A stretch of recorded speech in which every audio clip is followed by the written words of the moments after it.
प्रेम की बात कर रहे थे। हरियाणा में प्रेम तो वैसे भी ब्याह के बाद ही होता है जी। भाई ब्याह से पहले प्यार कर ले तो हम तो पेड़ पे ही लटके मिलते हैं। हरियाणा में प्रेम तो सबसे मुश्किल काम है, और संबंध विच्छेद के लिए बड़ी बड़ी बात नहीं चाहिए, बहुत सामान्य बात पे हो जाता है। वो प्रेमी ने प्रेमिका को जैसे ही सीने से लगाया तो प्रेमिका बोली तेरा दिल बड़ा कुरकुरा सा है। अरे बोले दिल कुरकुरा कौन आता है ना, बीड़ी का बंडल तोड़ दिया।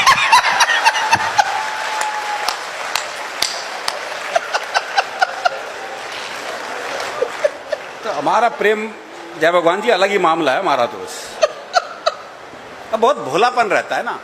वो प्रेमी कह रहा था प्रेमिका से, अगर तू मेरी नहीं हुई ना तो तुझे किसी की नहीं होने दूं। बोला अच्छा तेरी हो जाऊंगी तो सबकी होने देगा।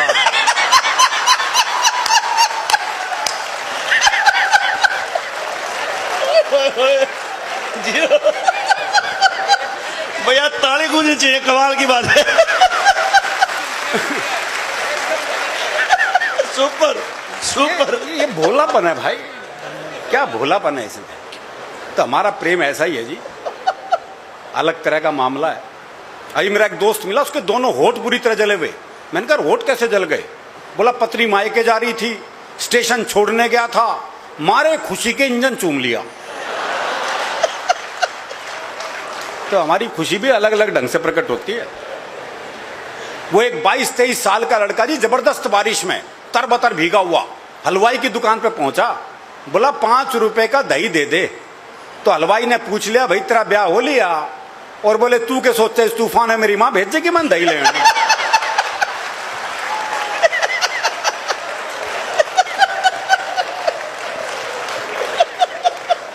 तो छिकारा साहब ये दही तो लानी पड़े जी, दही लाए बगैर तो गुजारा नहीं। तो हमारा प्रेम ऐसा ही है जी, बहुत अलग तरह का मामला है। हम तो यमदूत से मजाक कर ले, एक यमदूत पहुंच गया हरियाणा के छोरे के पास। बोले मैं तेरी जान लेने आया हूं। अरे बोले ले जा पड़ोस में रहे। बहुत अच्छे।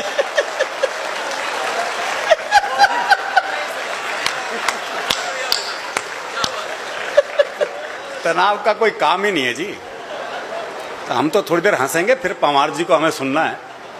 तो आप आनंद से सुनिए, थोड़ी देर हंस लीजिए, फिर पंवार जी तो फिर देश और फिर दुनिया की बात करेंगे ही, कोई दिक्कत नहीं। मैं तो हरियाणा तक सीमित हूँ जी। हाँ इतना ही बहुत, और क्या अपना मौज लो बस।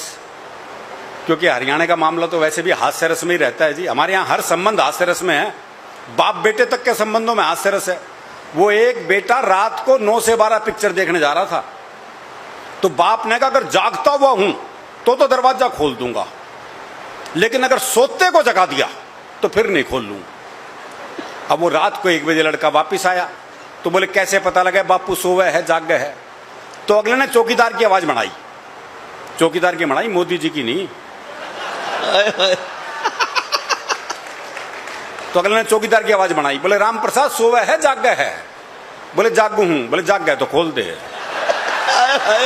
तो जब बाप बेटे के संबंध ऐसे हैं तो बाकी संबंधों की तो आप कल्पना कर ही सकते हो।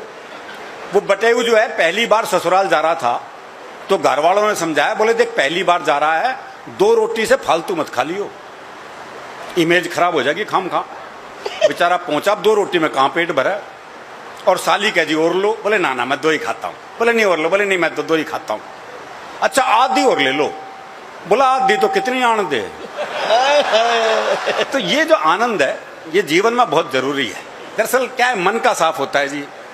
वकील साहब बैठे हैं, मैं बताऊं आपको, हरियाणा का आदमी मन का साफ होता है, जो मन में है वो जबान पे है। हम आर्टिफिशियल जिंदगी जी नहीं सकते। वो एक मुकदमा चल रहा था, तो एक ताई गवाही के लिए आई। अच्छा दोनों वकील उसी के गांव के।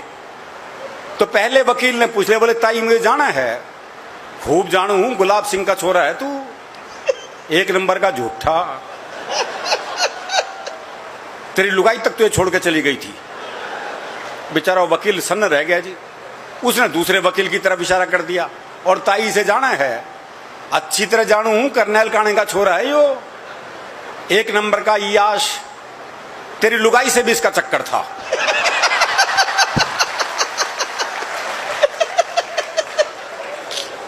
वत साहब, जज साहब ने कोर्ट स्थगित की, अपने चैम्बर में गए, दोनों वकील बुलाए, बोले खबरदार ताई से मेरे बारे में कुछ पूछ लिया तो। हाय हाय।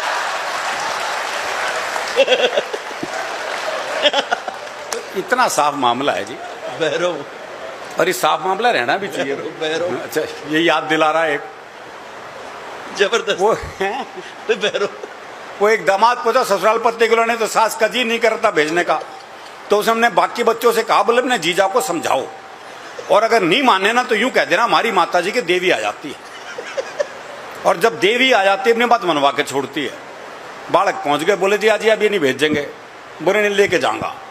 बोला ऐसा हमारी माता जी की देवी आ जाती है, और जब देवी आ जाती है अपनी बात मनवा के छोड़ती है। बोला देवी आ जाए देवा आ जाओ, मैं तो लेके जाऊंगा। थोड़ी देर बाद सास जो है वो बाल बाल बिखेर के आ गई, बोले देवी आ गई ना भेजूं, देवी आ गई ना भेजूं, देवी आ गई ना भेजूं। दामाद थोड़ी देर ड्रामा देखता रहा, फिर बोला भैरव आ गया लेके जागा।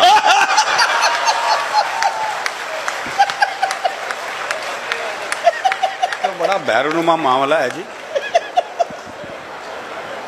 अच्छा, हरियाणा में काम वही कर सकता जो हरियाणा का हो।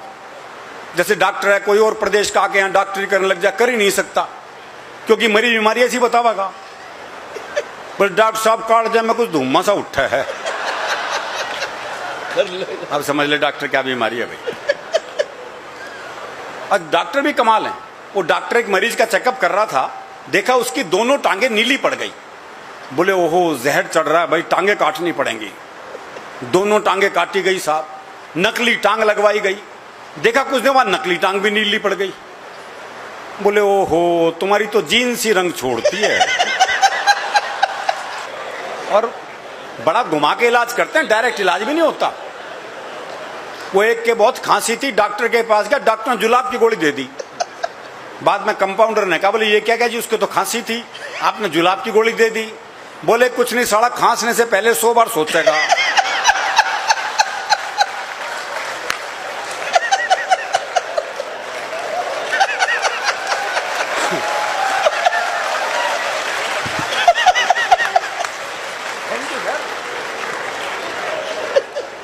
नहीं ये इलाज हमारे यहाँ ही संभव है जी। तो जय हो भाई, एक बार इकट्ठे बजाओ सारे ताली, जोरदार। क्या बात है, वाह वाह साहब। वो एक मुकदमा चल रहा था, तो भाई ने अपना वकील नहीं किया, बोले अपनी वकालत खुद ही करूंगा। अब बोला जज साहब हमारे बीच में झगड़ा हो गया कसूता। अब जज की कुछ समझ में नहीं आया। बोले भाई तुम क्या कह रहे हो, मेरी समझ में नहीं आ रहा, तुम अपने लिए कोई वकील कर लो। है बोले समझ में तेरे नहीं आ रहा और वकील मैं कर लूं।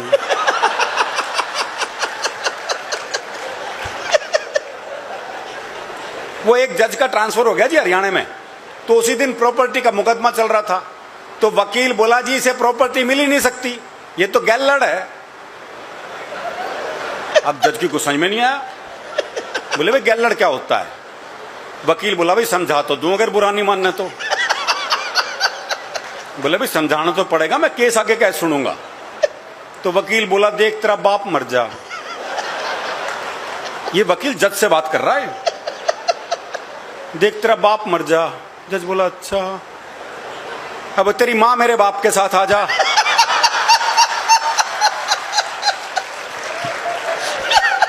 और पाछा पाछा तू आ जा तो तू गैलड़ हो।